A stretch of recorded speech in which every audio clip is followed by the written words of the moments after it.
Mitä mä pelkään eniten maailmassa?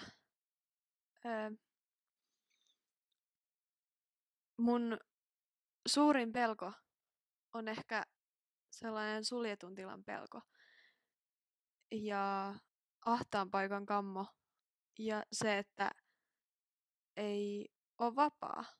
Ja sehän on tässä meidän prokkiksessa aika silleen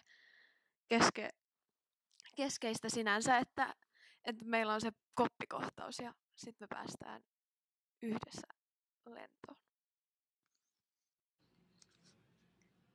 Ystävyys ei katso aikaa, tai ainakaan mulle henkilökohtaisesti sillä ei ole merkitystä, että näkeekö sitä toista pitkään aikaan tai pitääkö mitään yhteyttä siihen.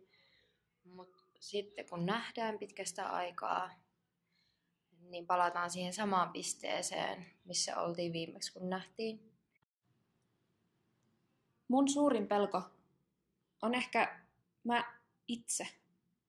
Se, että mä jollakin tavalla oon mun omien unelmien esteenä muiden ihmisten tiellä.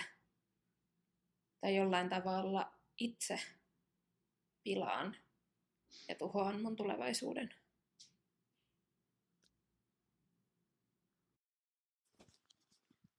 Hyvä ystävä on rohkea ja se jakaa sitä rohkeutta suhunkin.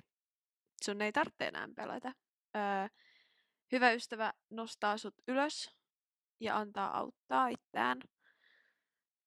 Hyvä ystävä on rehellinen, mutta ei ilkeä.